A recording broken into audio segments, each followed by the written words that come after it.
আগামী 12 তারিখ নির্বাচন। এখন আপনি আপনার মূল্যবান ভোটটা কাকে দিবেন? একটা ইতিহাস বলি শুনেন।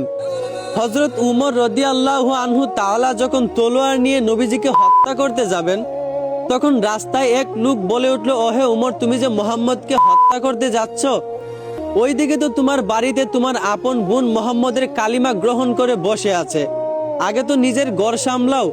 ওমর তখন রাগ হয়ে বাড়িতে গিয়ে ফাতেমা রাদিয়াল্লাহু আনহা তাআলার গায়ে হাত তুলেন আর বলতে লাগলেন, তোমার এত বড় সাহস, তুমি মুহাম্মদের কালিমা গ্রহণ করেছো, এখনই এই কালিমা ছেড়ে দাও।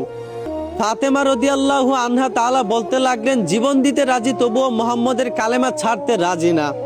ওমর তখন ফাতেমাকে বলতে লাগলেন, তুমি কি আমাকে চিনো না? আমি ওমর ইবনে খাত্তাব, আমি খাত্তাবের ছেলে। পুরো মক্কাবাসী আমাকে ভয় পায়, শয়তানও আমাকে দেখলে রাস্তা বদলায়। আর সেই ওমরের সামনে তুমি উঁচু গলায় আমার কথা অমান্য করতেছো।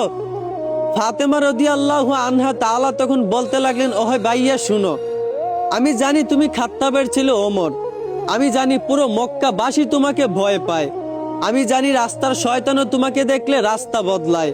কিন্তু ভাইয়া, তুমি হয়তো ভুলে যাচ্ছ, তুমি যেই খাত্তাবের ছেলে ওমর, আমিও কিন্তু সেই খাত্তাবের মেয়ে ফাতেমা। তোমার শরীরে যেই খাত্তাবের রক্ত মিশে আছে, আমার শরীরে কিন্তু সেই খাত্তাবের রক্ত মিশে আছে।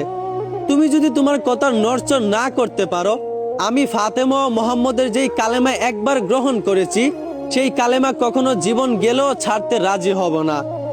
একবার চিন্তা করেন, তারা মহিলা হয়েও তাদের ইমানের কতটুক পাওয়ার ছিল। আর আমাদের বর্তমান সময়ের মুসলমানদের ইমানের পাওয়ার মাত্র 2-4টা টাকার কাছে বিক্রি হয়ে যায়। মাত্র 2-4টা টাকার কাছে তারা তাদের আমানত নামক মূল্যবান ভোটটা বিক্রি করে দেয়।